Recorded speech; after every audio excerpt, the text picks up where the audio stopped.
This episode has been made possible thanks to the support of our sponsors, Sunsail.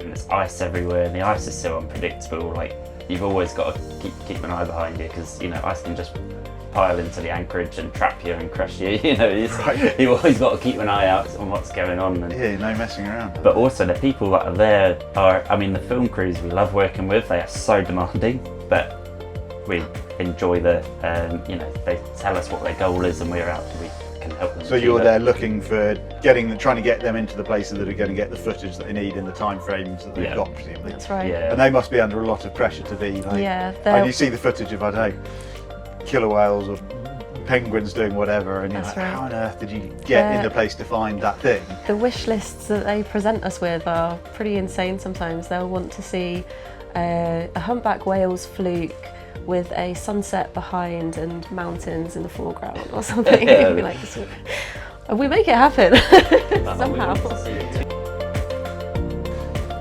Hi guys, well, welcome to the Sailing Podcast with me, Theo Stocker, and I am here today with Charlie and Ed Hewitt. Thank you very much for joining me. Thanks for having us.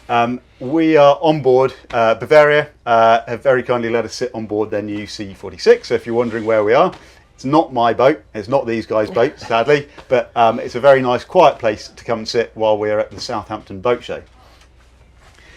First of all, guys, can you tell me what you're doing at the boat show and a little bit about Ardent? Yeah. We're here with our business, Ardent Trading, and we do RYA courses, theory courses for yachts online.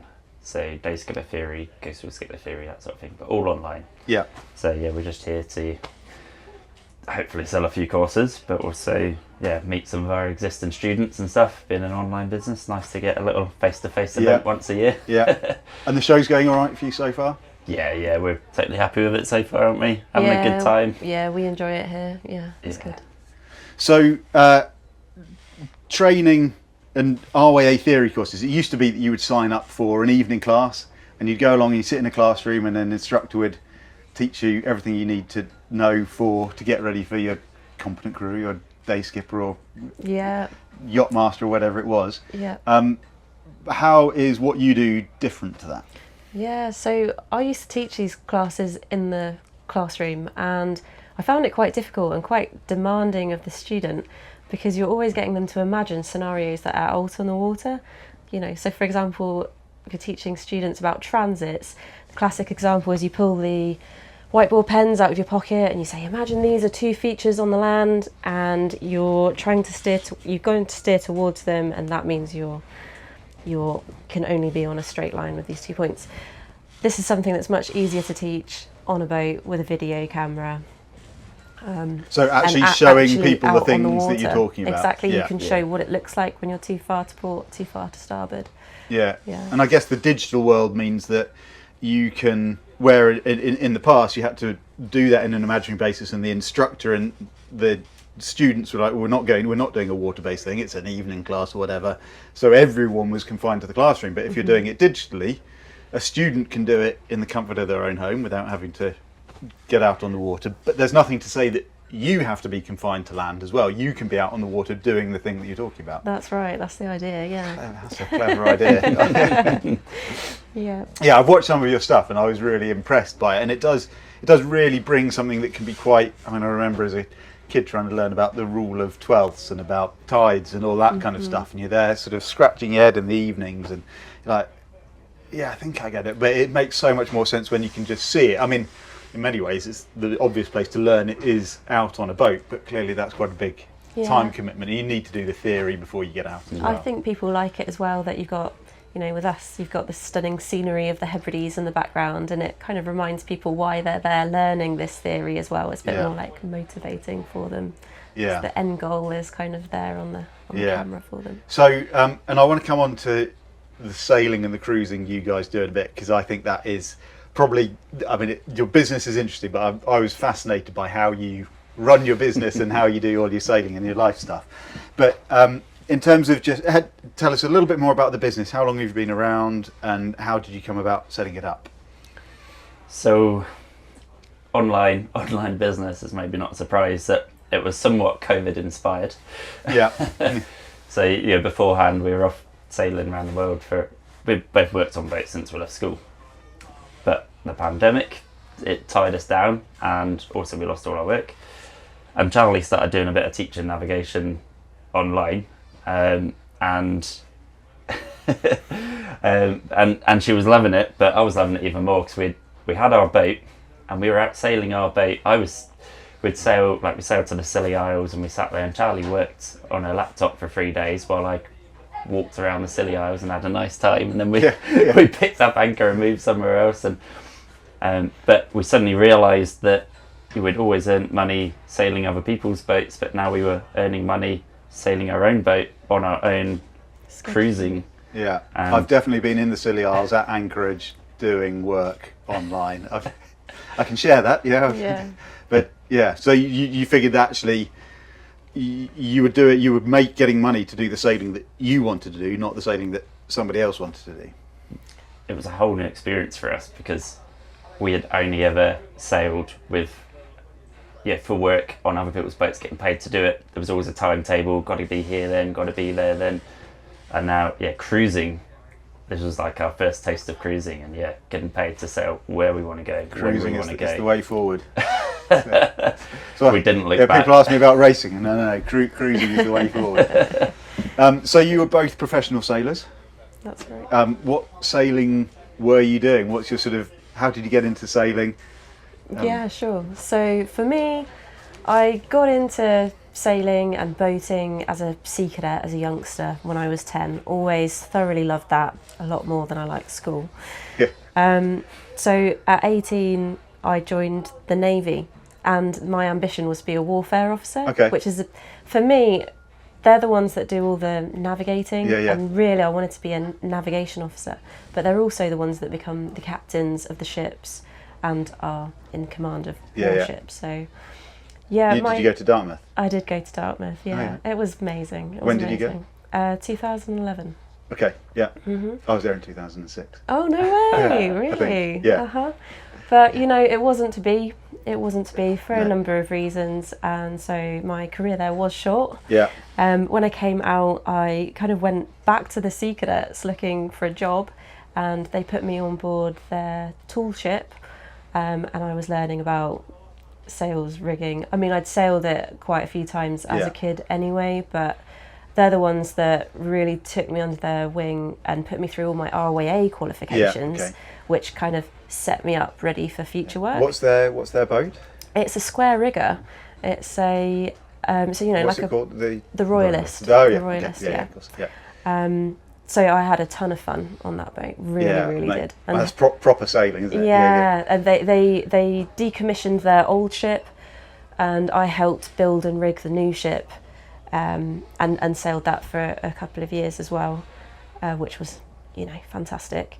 And then after I finished with those guys, started working in marine conservation and research. Mm-hmm. So I mean, just as the taxi driver, but driving scientists around who were researching whales and dolphins. And and who was that for? That was for the Hebridean Whale and Dolphin Trust to start with, and that's where I met Ed.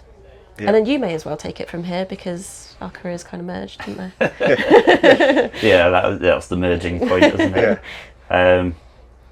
So I was currently skipper and boat manager, was the title of HWDT's research vessel Silurian, where we take scientists out. We have a couple of scientists and some paying guests, and the scientists train them to do marine conservation. They train them to do data collection and surveys for whales and dolphins, and we tow hydrophones and we listen to them, we study their behaviour, but a lot of it's sort of population estimates and monitoring populations. Okay. But I was skipper. I needed a mate, and a good friend put us in touch.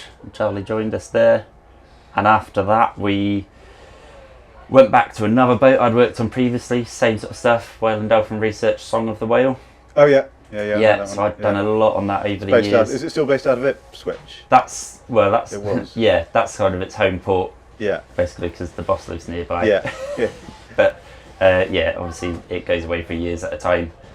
Yeah, and we sailed from there down to the Falkland Islands on Song of the Whale. And when we were there, again, met some other people that I'd worked for previously. Skip Novak, I'd done some... Yes. I've been first Yeah, he's mate done quite for a lot him. of magazine writing. And, Yeah. yeah. So I'd been first mate for him way back when I was, 20 years old. And when we were down there, we sort of... You're not more than 30 now, are you? Well, The beard hides it well. yeah. And we ended up jumping onto his boat, and we worked on his boat for a couple of years as skipper Well, and that's mate pretty as well. serious sailing that he does down there, isn't it? Yeah.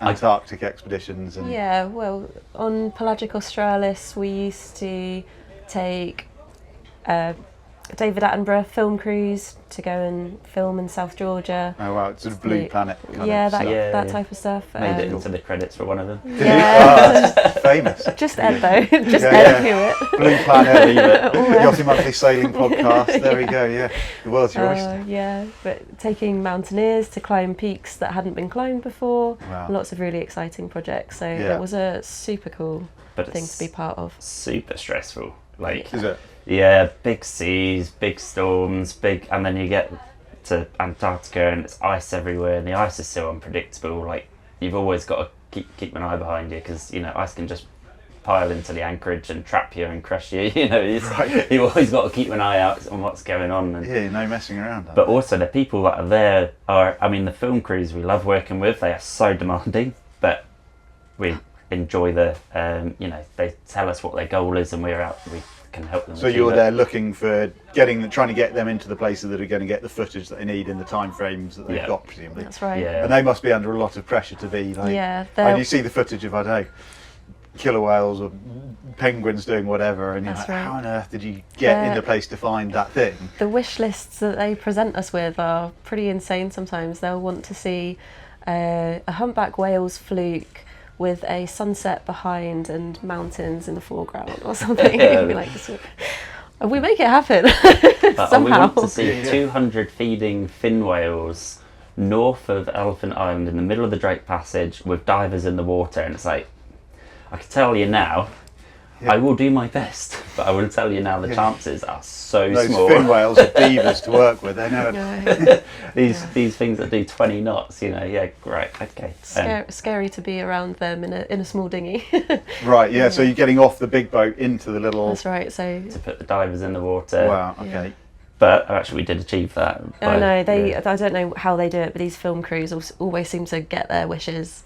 Yeah. You went there for the bit where I remember one scene where the orcas were doing that sort of team making a wave Pressure to work, yeah. flip seals off the ice. Yeah. And then they started doing it to the film crew's dinghy that they were in. That wasn't you guys. That No, wasn't that us. wasn't us. We Yeah, were they there. started hunting the film, or seeing if they could flip Yeah, the dinghy, and yeah. they're like, That wasn't us. time but to get out of there. could have been our colleague. So We Yeah. were fin whales and humpback whales, weren't we? But fortunately, having like a decade of experience on whale and dolphin research vessels, although not being marine biologists ourselves, we did have quite a good experience with their sort of behaviours. So Yeah. the film crews are right. So we bought these hydrophones where we can track the humpback whales by their song. It's like, they don't sing in Antarctica, actually. I'm sorry, that's in the Caribbean. So they're like, okay. We might not open that then, we'll just send that back and get a refund. Yeah. They could have wasted a lot of time chasing things that, weren't true. But yeah. And how did you get into sailing? What was your route into it? Southampton Boat Show. yeah, it was Southampton Boat Show. Wow. I grew up in the middle of the country, Buckinghamshire. No family history of boats. And yeah, all I knew after leaving school at 16 is that I didn't like school. Yeah. And my sister was a teacher here in Southampton, so I used to come stay with her for the odd weekend. Mm. And one weekend when I was staying, the boat show was on, so we came along and we walked around. I knew I liked being outdoors, I knew I liked travelling, and we were looking around and it's like, man, there's a lot of money here. We started speaking to people, they're like, yeah, you can get paid to like just deliver these boats. So, you just get your tickets and you could be paid to do that. Got my goal now. Yeah. So saved up a bit of money, went to the London Boat Show in January. Yeah. A few months later, booked up a comp crew course, which I absolutely loved. I later found out it was the worst comp crew, but it was Force 9, snow, hideous, everyone was seasick, but I wasn't. And got to the end, and the instructor was like you could, if you can survive that and actually enjoy it, he said, get your day skipper and I'll take you on some deliveries. So amazing. I just picked up more courses and stuck with it, and pretty much never got off boat since. Yeah, amazing. So you quite enjoy the sort of the rugged, the adventure. Well, I don't know if I enjoy it, but I can cope with it. You can, yeah. It doesn't put me off. You got the stomach for it. Yeah. I haven't. Yeah, I won't make any bold statements. I don't think I've been seasick yet. There you are, famous last words. Let's know when he is. But and then at some point I met the engineer from Song of the Whale in a pub, and they were having a party the next night because they'd all lost their jobs because all the funding for the boat had disappeared. Right. And I crashed the party. Yeah. Met the boss, and then a few months later, when they got things up and running again, they somehow remembered me and took me along as crew. So, amazing. Yeah. And then Song of the Whale led to Pelagic, which led back to Song of the Whale, to Silurian, back to Song of the Whale to Pelagic, and it's just kind of bouncing between those boats really. Yeah. With, if I had gaps in between, do a bit of teaching or whatever. Okay. But yeah.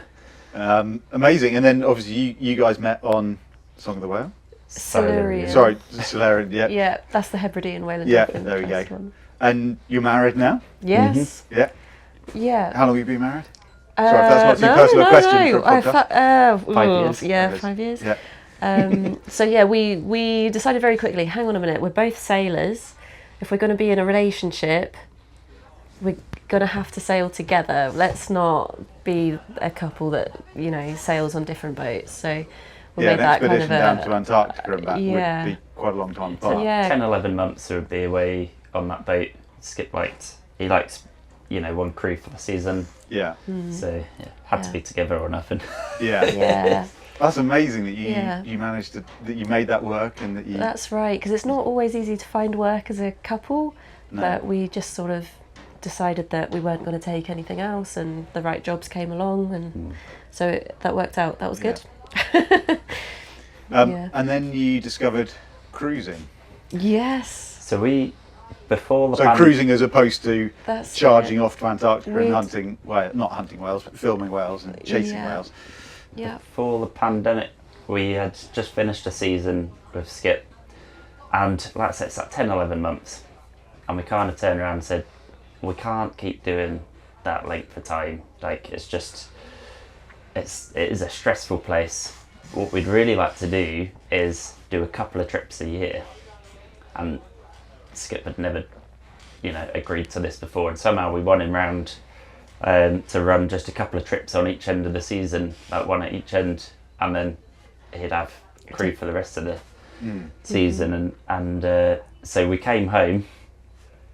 Great. I think I came back in November, and we were due to go back out in March, I guess. And rejoin. And in the gap in between, we bought a boat.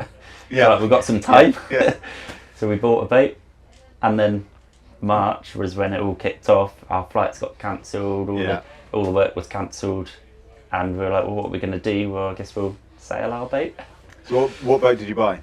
It's a Van der Stadt 42, a Tyrant, and it's 1980, and it's GRP. GRP. Yeah. Like, then when they didn't know how to use it, a bit like timber. Yeah.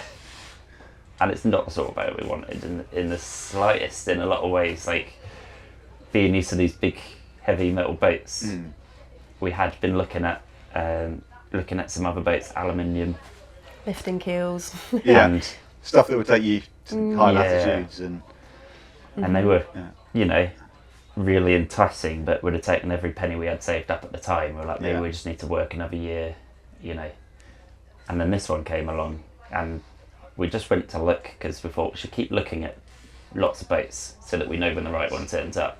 It's dangerous going to look. It's like looking for a puppy, isn't it? Like it's You know what? hard to walk away. I did a podcast with Kit and Jesse Rogers, who build the Contessas. Yeah. And they bought Sorry. Contessa Ascent, Contessa 32.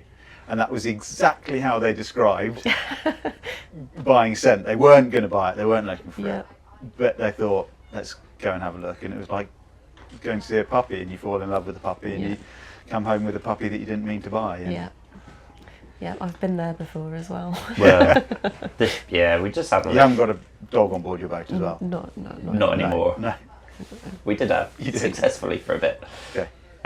She died of old age. Okay. It wasn't a dog overboard or... No.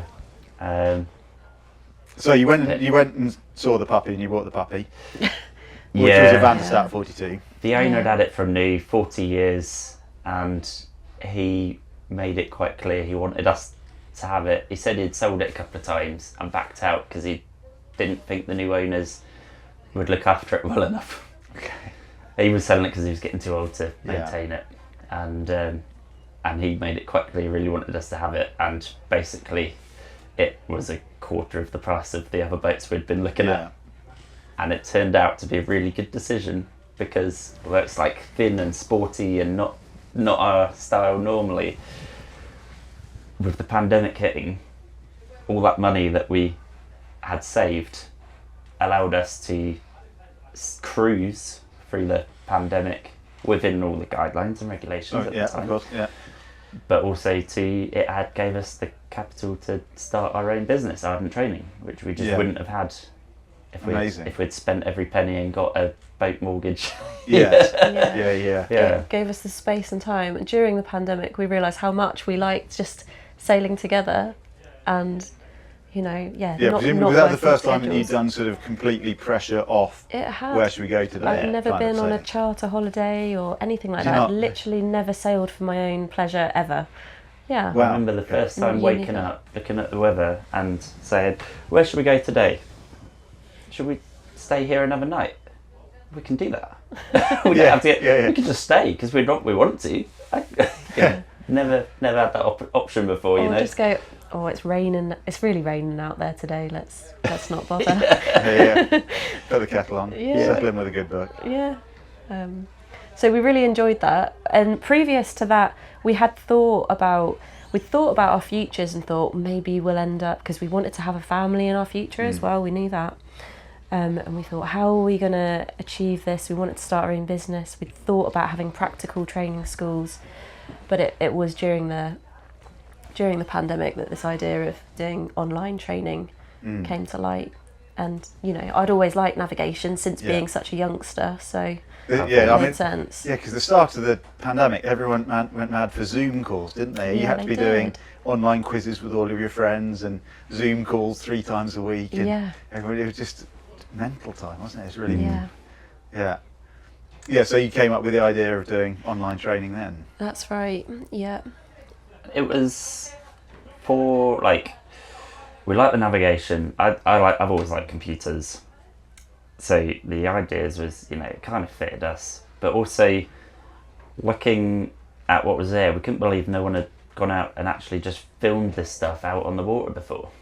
And so it's like, well, there's an opportunity as well to do something different. I don't know, there's just kind of lots of things all pieced together, and we've been looking for a long time for a way that we were ever going to be able to start a family whilst working on boats. And for a while we've been thinking, well, I think we've got to stop working on boats.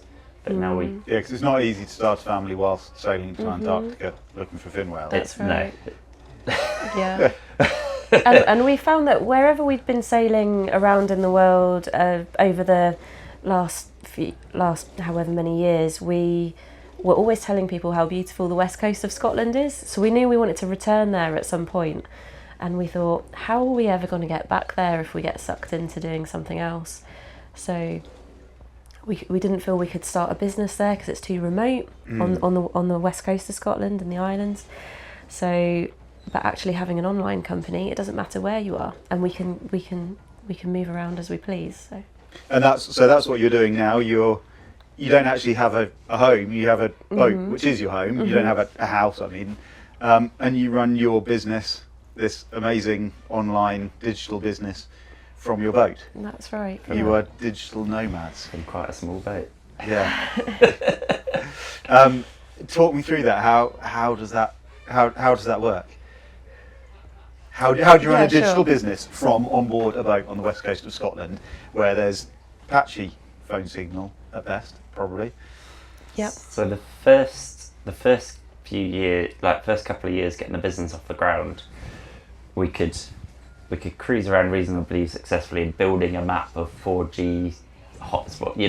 We'd carry multiple different SIM cards, and we'd have a map we'd charted of lots of burner phones where where you get signal on different ones, and every time you entered an anchorage we'd drive around it 3 times, find the best spot, drop the anchor, but then you'd swing on anchor and suddenly it would disappear, and it was challenging. But in the first years, setting the business up, getting the business going, it wasn't too demanding in that respect, and we could manage.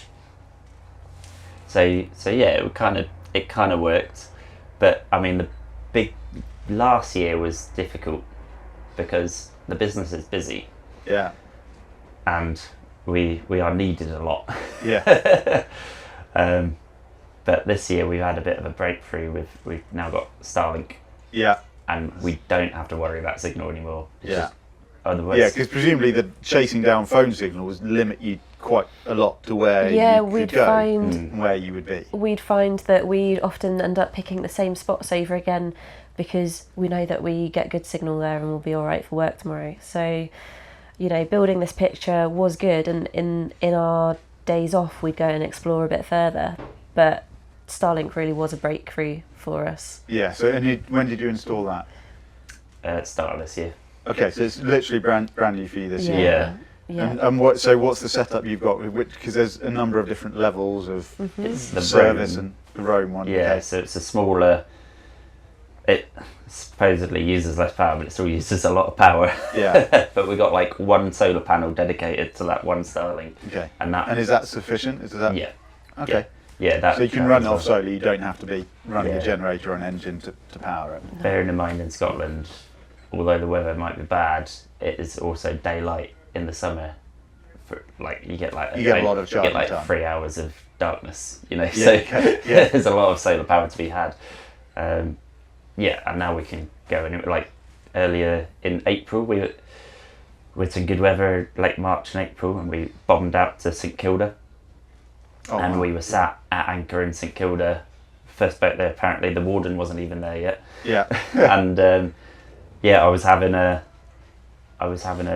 video call with a Scottish Edge government scheme award thing, but I was having this giving a pitch and an interview from St Kilda with absolutely flawless internet. There's not many people who can say they've had a business meeting on St Kilda. Yeah, exactly.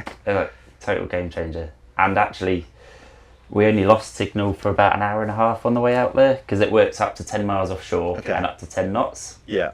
And that's quite cheap. Did you lose it because of distance offshore or because of the speed you were going? Distance? No. Yeah, distance offshore. Yeah. But yeah, there's a rock that juts up, and apparently Starlink counts that as shore. Okay, literally just any visible land above. Yeah. Yeah. So does it specify whether it's above mean low water springs or? It doesn't specify. Hi guys, Theo here with a quick message from our sponsors, Sunsail. So, summer's not over yet, and if you haven't made it out on the water, this might be your moment. Right now, Sunsail has their summer offer with up to 20% off sailing holidays, meaning the Croatian islands, the Greek sailing routes, the quiet bays, and the long afternoons at anchor are all still on the table. Pick up a Sunsail bareboat charter and you're in charge of the whole thing, where you go, when you leave, and how long you want to stay. The kind of sailing where you drop anchor somewhere simply because it looks good. And you'll be doing it aboard Sunsail's award-winning yachts, recognised across the charter industry for their modern design, sailing performance and onboard comfort. Boats chosen to make sailing smoother, easier and a lot more fun once you're out there. Also, if you like the idea of sailing, but with a bit of extra support while still keeping your own yacht, Sunsail flotillas are a great option too. You'll get your own boat and crew, but with expert guidance, local knowledge and a friendly sailing community alongside you. So if you're ready for more wind in the sails and less routine on land, search Sunsail Summer Sailing Special or check the offers page through the link in the description below to see where you could still sail this season. Right, let's get back to the podcast. Do you ever feel like you're going to these places but you don't get to see them properly because you've got to work? Or is it that you'd have to work anyway and doing it, manage to get to go there and that's the bonus? Not anymore. So we take it in turns to be either the skipper of MIFA and parent of our child. Yeah, because you've got a daughter now. That's right, we've got a daughter on board, which is kind of why we're just sticking to our favourite area at the moment, west coast of Scotland. We'll probably get further afield over the next few years. We're spending a few years as fair weather sailors at the moment, really enjoying it. It's the way forward with children it's on board. Lovely. Yeah, because you don't want to be thrashing to windward for 10 hours. I don't think we want to be thrashing to windward anyway, would we? We had a 6 week downwind only from now on. Yeah. We had a 6 week stint early in the year, just purely cruising, where we went downwind. We didn't go upwind. Yep. Genuinely, yeah. We're just like, which way the wind's going? I guess that's the way we're going. Yeah, great. Amazing. Yeah. And so because of this nature of us taking turns, one of us looking after the boat and our daughter, and the other one being duty boss, when we get to a destination, we'll usually stay there 2 or 3 days so that each of us gets to go ashore and explore it properly. And we get the odd day off together and make sure that we're somewhere nice for that. There is one more thing that makes this possible, well, as a couple, but a big one. It's not just Starlink. Also, about 2 weeks after we started the business, we had a little stop and think and wondered if setting up a business as a couple was a wise move. Partly because if we ever disagree about something, it's one against the other. Yeah. With the business, and it's going to be very hard to not let that come through into our, non-work life as well. Yeah, I can see that. But also, we will never have a holiday. We will never have a day off, because ultimately, if something happens, people are going to be phoning us up. Yeah. So after about 2 weeks, we did phone up a friend and say, you're a clever guy. Yeah. We trust you. Would you like to start this business with us? Yeah. Because what we do have now, we say we take turns, but That's actually we, between us, work 5 days a week. But for 2 days a week, we literally switch everything off, and we know that this third party, Charlie Triggs, he's got everything under control. Yeah. And he does not, we do not need to be contacted. That's it. I suppose that would be our tip. Don't start a business solely as a couple. Try and get 3 of you if you can. That's really interesting idea. Just takes the pressure off a little bit, and I guess it's a bit more of a committee when you're making decisions as well. It works really well. Yeah. Three's a good number, because it's always 2 against 1 on every decision. So on any decision. Yeah. And then in terms of, so I was really interested by how you actually physically do the work on a relatively small yacht with your daughter's 3? Yeah, she's 3. With a 3-year-old on board and working in relatively remote places. Yeah. How do you do the working on board? Go on, I'll let you take this. So our boat, it has one cabin, and it's got 4 more bunks, but they're all in the saloon or quarter berths behind the chart table or the galley. And so our daughter does sleep on a berth behind the saloon. But what that means is if I'm sat at the chart table, I'm also in her bedroom, I'm also in the saloon, I'm also in the galley. And teaching being 3 years old, she's starting to understand. But teaching a child that daddy can't play with you today because he just has to sit and stare at his computer all day, it's hard. It's quite hard. Yeah. So the only other option is in our cabin, which basically means working from bed. Okay. And I don't like working from bed. I like to have at least 2, maybe 3 monitors so I can multitask and be super efficient. But we can't have that in bed. So we found a bit of a unique solution, I think, this year. After trying a few things, we got a VR headset. Okay. And so I climbed into bed, prop up some cushions. Yeah. sit back nice and comfy, put my headset on, and project 3 or 4 or 5 enormous monitors wherever I want, and I can just sit there with my mouse and keyboard, nice and relaxed, and work away. So they're just on your lap or something? Yeah, so mouse and keyboard, they're just on the like lap. a lap tray desk type thing. Yeah.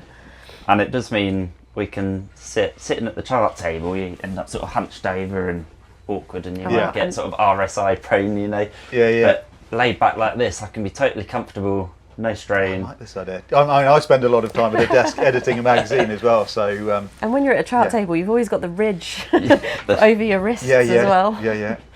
So... it all makes a difference over long hours of working. Might be sat. So what do you, inside your VR headset, is it literally like looking at a normal computer sat on a desk, and then you've got 3 of them in there? You can kind of set it up how you want, so you can be in pass-through mode where you just see the boat around you. It's got cameras and you just project the screen. You can stick the screen on the wall or whatever you want, or you can be anywhere you want. So sometimes I sit on the International Space Station looking out the window at the Earth below. Sometimes I sit on a mountain in Japan. Because it's virtual reality. But you just sit in whichever virtual world you want, and you put the screen. Do you feel that changes your mood or your attitude when you're at work? The light as well, because our cabin's it's a little bit dark in there. So rather than being in a dark box, you feel when you take the goggles off, suddenly you realise like how much lighter it was with them on. Because you've got, I like to be in a. I quite like the Japanese mountain as well. So you've got blue skies. You've even got a little bit of bird sound in the earphones. So it's just a nice place to be. So actually, it's probably quite good for like stress levels and I think it is. We go for like quite a chilled. I genuinely find it relaxing in there. Yeah. And so, do you ever do like video calls with people, like where you need your?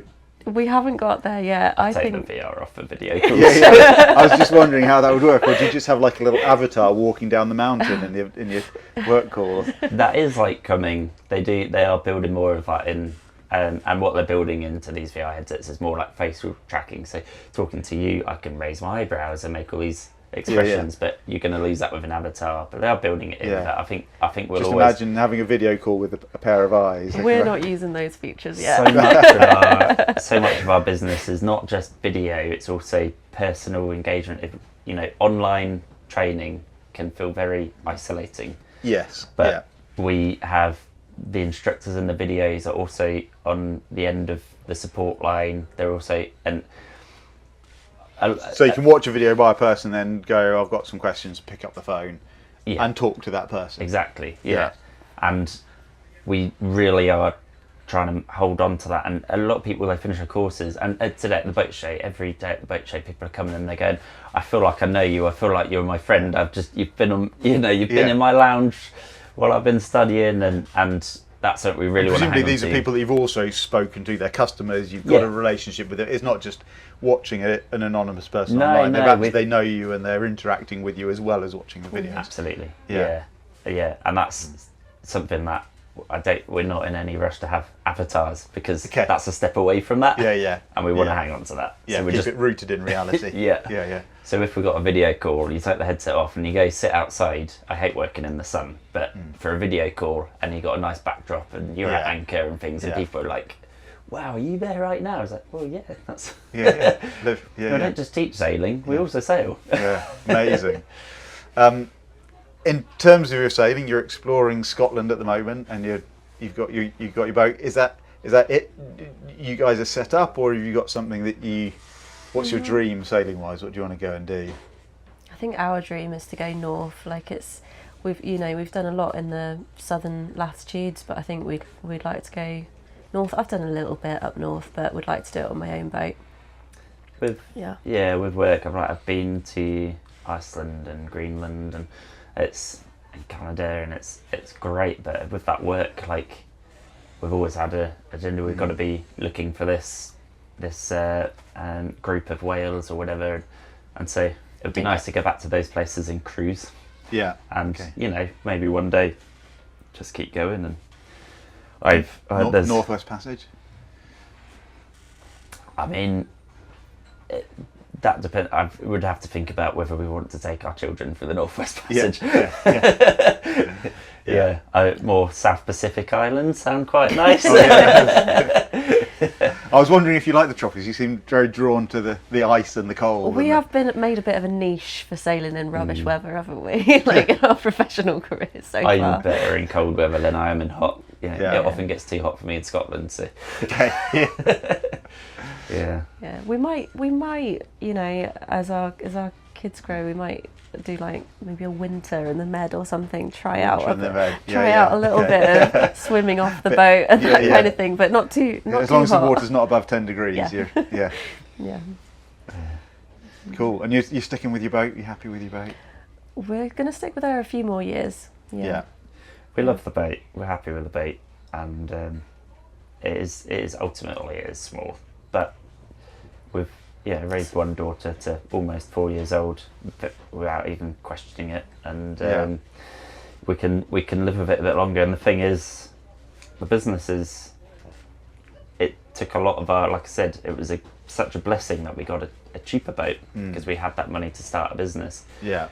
Well, it's not like we're rich from the business, we need to, ideally we'd want to wait a few more years until we can have some more savings to get something that's sort of perfect. And the best way to do that is to stick with what we got, which we're totally happy with. I think there's a lot to be Save said for the money that. a bit longer. You're doing what you're doing the dream. Boat it. works. It does what you want. You don't want to chop and change boats too often because, especially with second-hand boats, you just end up inheriting another set of problems, don't you? Yeah, So, it takes a long time to sort a boat out and work out what they all are. So Amazing. Cool. Well, that is. I just find it quite inspiring. The sort of the idea of living on a boat, working on a boat, raising a family on a boat, and doing that in somewhere as beautiful as the west coast of Scotland. Yeah. We're really cool. Glad and lucky that we managed to figure it all out and make it all happen. I think so. Yeah. I think that's definitely living a bit of the dream right there. Yeah. Cool. So long as our daughter doesn't grow up and decide she doesn't like sailing, we'll be fine. Yeah. She's into horse riding. There we go. Yeah. Amazing. Well, thank you very much, guys. If people want to check out Ardent training, you're online. Yeah. What's the website? Ardent-training.com. There we go. Could have worked that one out. There we go. Brilliant. Okay. Well, give it a look online. Get in touch with these guys if you want to do your theory courses, and that sounds like the kind of thing you want to do. But I hope you have a good rest of the boat show, and that you get back to back home to Scotland and your boat and your daughter, and all the best for Thanks for having whatever's us. next. Yeah, cheers for you. Cool. Good excuse for a beer. Well, exactly. Yeah. Cheers. Cheers, guys. Well, that's all we've got time for today. If you've enjoyed that, give us a thumbs up and a like and a share and all that kind of stuff. If there's stuff that you want to find out about or people you want us to have on the podcast, then drop it in the comments. But until next time, we will see you later. Cheers. Thanks to our sponsors, Sunsail, who made this episode possible. For more information on their latest offers, click on the link in the description below.